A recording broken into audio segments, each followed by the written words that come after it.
Meu nome é Elcimar Rosindo Torres. Eu sou capixaba, tenho 51 anos, morei em Cariacica, atualmente moro em Vila Velha, sou lá de Canela Verde mesmo, literalmente falando. Minha formação sou desenhista projetista de projetos. Inicialmente queria ser arquiteto, mas acabei caindo nas artes plásticas, desde criança desenho. A minha formação literalmente de crianças, de jovem, desenhando constantemente, aparecia muito a imagem de santos, né, santos católicos, porque a minha formação de religião católica é aquela que reza e rezava, melhor dizer, né, o texto 6 horas, todo dia, 6 horas rezando o rosário, junto com a minha mãe. No final das contas, acabei indo para as artes plásticas, porque sou ex-seminarista, fui para o Rio fazer seminário, depois voltei para o Espírito Santo, e no final das contas fui um dos que começaram a organizar aqui a própria renovação carismática no Espírito Santo também, em Vila Velha, até chegar o momento que fui cair numa loja de decoração e restauro de telas e imagens barrocas. Nisso, nesse sentido, entrei na universidade porque eu percebi que queria fazer artes mesmo e não queria viver uma vida de padre. Então acabei caindo na literalmente Centro de Artes, me formei em licenciatura em Artes Plásticas em 94 e já em 95 estava dentro da universidade de Filosofia das Artes. E fiquei um bom tempo na universidade, uns 6 anos, da aula na UFS. Hoje sou professor de ensino superior de uma instituição particular local, dando aula para design, arquitetura e moda, da aula de desenho, composição, cor e assim por diante. E sou um artista plástico atuante até os dias de hoje. Bem, minha formação é ligada a essas questões, basicamente, vamos chamar assim, são as questões de família, sou canceriano, né? Então me envolvo com a família. Envolvendo com a família e todo esse início religioso da minha vida, isso já vai acontecer, vai explodir literalmente esse conhecimento, foi através do Festival de Verão, que a Universidade Federal do Espírito Santo tinha, e foi muito bom no momento da década de 90, que com alguns artistas isso foi explorado, que a própria universidade da UFES, nesse sentido, da década de 90 ainda, é muito tecnicista. E o Festival de Verão fomentou a poética. Então, com esses contatos com esses artistas, Evandro Salles, literalmente Tadeu Querelli, alguns críticos de arte também, até chegar a um ponto de cair nas mãos de Nelson Lerner. E eu fui até um aluno particular do Nelson Lerner. Então, esse contato com os objetos e a poética do Nelson, irônica, debochada, fomentou literalmente a busca dos meus conhecimentos e das minhas vidas passadas, ligadas à religião e à minha vida pessoal, ou seja, o sagrado e o profano. Então, por meio disso tudo, todo o meu trabalho tratou-se da imagem. Essa imagem sagrada e profana que me perseguia foi sendo explorada nessa pintura. Sou desenhista, sou pintor também e faço alguns objetos. E esses objetos e essa pintura que hoje atualmente faço, que é uma apropriação de pinturas e imagens de outros autores, ela já vai aparecer em 97, quando uma curadora de arte abriu a galeria da Garoto. E essa abertura, ela fez uma curadoria, que é Teresa Norma Tomás, que é uma ex-professora de desenho da universidade, hoje aposentada, pediu que 3 artistas plásticos fizessem uma linguagem, uma leitura de Benedito Calixto, que é aquelas pinturas do Convento da Penha. E o nome da exposição é Olhares Contemporâneos sobre Benedito Calixto. Então foi essa situação que me viu, eu como produtor, de falar assim, salva-se o desenho e salva-se agora a pintura de um outro artista que vai ser sequestrado, já que a exposição comenta sobre Benedito. Então vamos começar a trabalhar sobre uma outra pessoa. Aí surgiu então a questão da plotagem, onde eu vou pegar uma pintura de algum artista, faço uma plotagem, aumento a dimensão e vou pintando por cima. Por que isso? Porque dentro da minha formação acadêmica, eu participei com a Tiro Conago no núcleo de restauração. E já naquela época, anteriormente, eu trabalhei com restaurações de pinturas, de imagens. Então eu começo a pintar sobre a imagem do outro artista, velando, literalmente, e pintando por trás o que acontece da imagem, o que teria, reformulando uma outra imagem, mas não substituindo, colocando outros elementos, mas sim substituindo, tirando uma e deixando que outra apareça.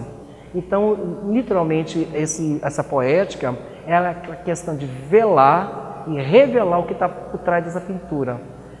Essa revelação são leituras que o próprio espectador faz da obra e que eu também faço também. Ela entra num contexto literalmente livre e até narrativo também. Os meus princípios sociais, meus valores morais, eles estão envolvidos desde as questões religiosas até políticas também. Então, muitas vezes, meu trabalho ele envolve questões críticas à sociedade. O Júlio Martins, que é um curador de arte, que veio fazer umas últimas curadorias, o interessante dele, que ele foi feliz, que ele fez o casamento. Olhando para minhas obras, ele falou, você se retrata por meio das suas próprias obras, a sua poética de visão de mundo. Então, todo o meu trabalho, ele não tem uma visão particular, somente minha, mas é minha visão perante essa sociedade.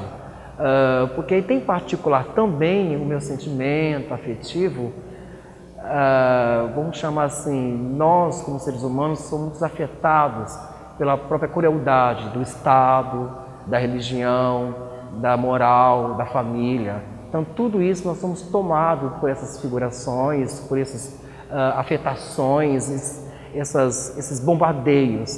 Por isso que até alguma série que eu fiz de São Sebastião, era simplesmente colocar essa figura como um atributo, literalmente arregado, de situações drásticas, que é qualquer situação do ser humano. Então, muitas vezes aparece essa figura sagrada, aparecem questões históricas da pintura brasileira também, que são esses temas épicos, que por meio deles eu tento fazer um diálogo também entre a relação da ironia, a brincadeira e o jogo, que até o próprio Nelson Leme também trata essas questões. Então, esse é um dos artistas que eu tenho uma relação com ele. A minha poética, literalmente, do meu mundo, como o último trabalho que eu fiz, que é sobre as gravuras de Albert Dürer, que eu pego a tentação de Adão e Eva, tiro o Adão, fica só a Eva. Enfim, eu sou aquele que simplesmente sequestra a imagem, eu sou bem, como se diz,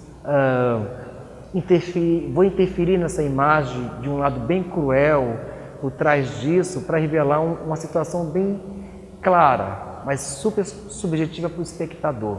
Eu sou um sequestrador de imagens.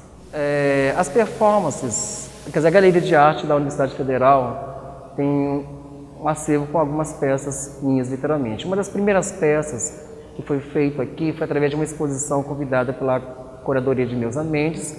O interessante desse trabalho, tem parte, que ele envolve literalmente a minha produção. Quando a Neuza conheceu meu trabalho, eu fazia figurações de colagens, de santinhos, de montagem, até foi uma exposição da Caixa Econômica. Mas quando ela fez o convite para mim, eu já estava numa época como aluno ainda, na década de 93, vamos botar assim, eu estava pintando uma pintura totalmente expressionista, que tinha uma relação com Flávio Schiró, que era um desenho 5, um desenho bem gestual. E a exposição que veio para cá foi Crânios, que era crise de consciências, né? Então, essa obra está ainda permeando o acervo da galeria da universidade. Posteriormente, então, a galeria vai ter agora um trabalho totalmente atual.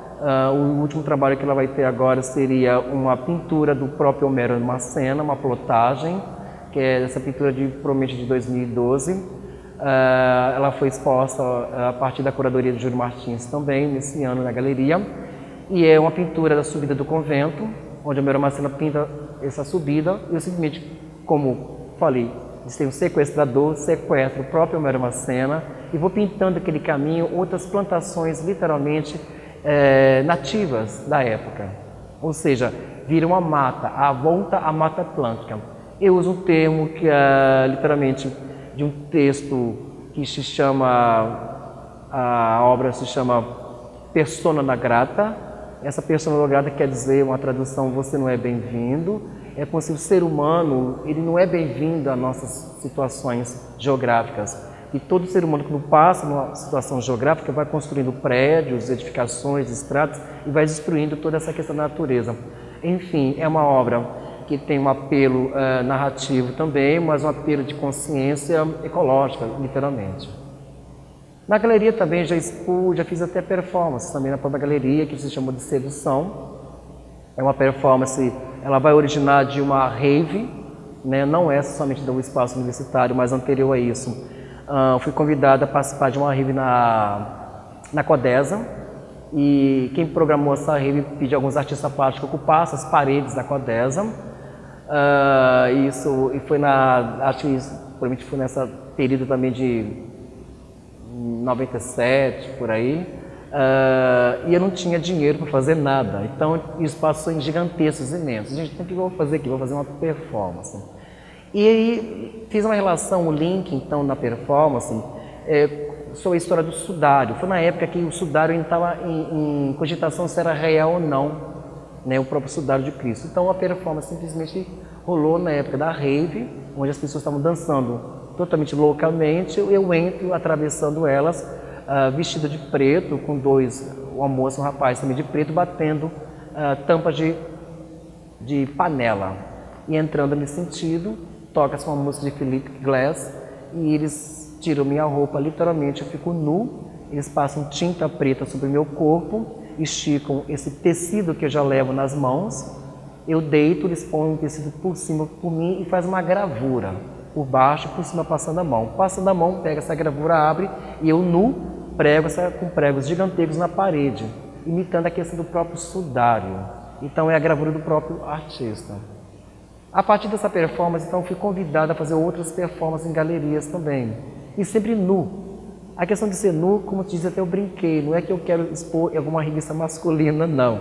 A questão toda é você despojar de todo que a natureza humana nos fornece e nos atribui, que é a própria roupa.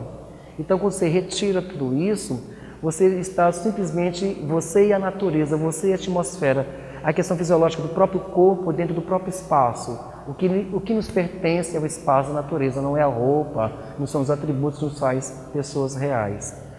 A outra performance foi com Júlio Tigre, um artista plástico também, foi no Festival de Verão, onde ele me vestiu totalmente de carne, que é bofe, e eu andava no Festival de Verão com os cachorros atrás, só que eu não estava nu, literalmente.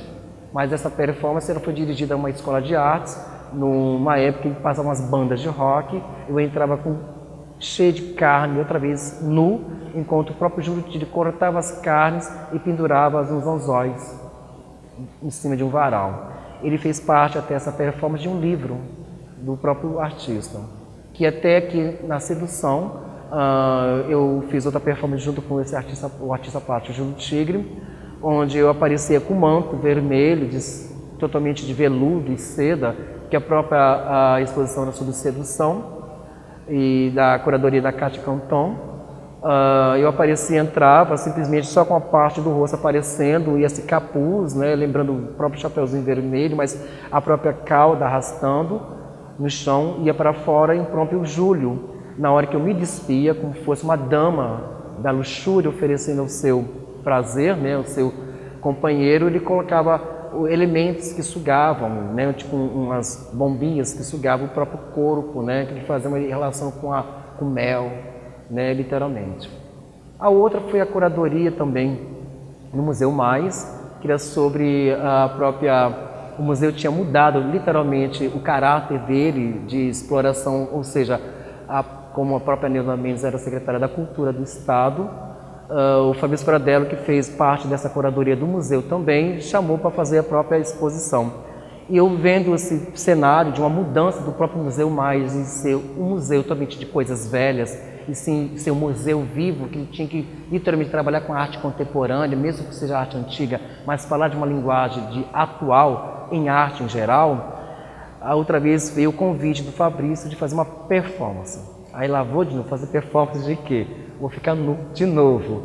E esse nu ali aparece no momento que eu entro dentro da própria galeria na vernissagem, eu tiro a roupa e coloco uma focinheira de cachorro, tapo os ouvidos com silicone, fico de 4 e vou caminhando, espirgando em quadrados o próprio museu, que tem uma paginação de piso, e passando fita crepe em volta e jogando urina e pinho-sol, e andando de 4, só vendo simplesmente os pés das pessoas como literalmente um cachorro urinando e marcando o seu território. Isso eu faço na vernissagem com as pessoas em todos os espaços, nas escadas, até fechar na última sala do Cirilo e fechar, deixar os instrumentos, vestir a roupa e sair.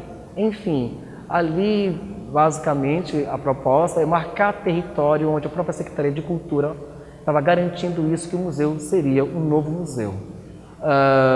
Todas as propostas de performance que eu fazia e até hoje posso fazer algumas ainda nesse processo, é de jogar com o espectador a linguagem da narrativa e também do espectador perceber que dentro daquilo ali não tem somente uma pessoa que faz um gesto, mas o próprio gesto nos faz refletir, que foi uma que eu fiz no IASG, que era a bandeira do Brasil, aí que começou essa questão de sobreposição. Tocando o hino nacional, eu pintava as letras de ordem e progresso, criando uma outra nova leitura da frase da bandeira do Brasil. Isso é uma outra performance também, que eu já tinha feito também. Mas estou preparando umas novidades para vocês também ainda.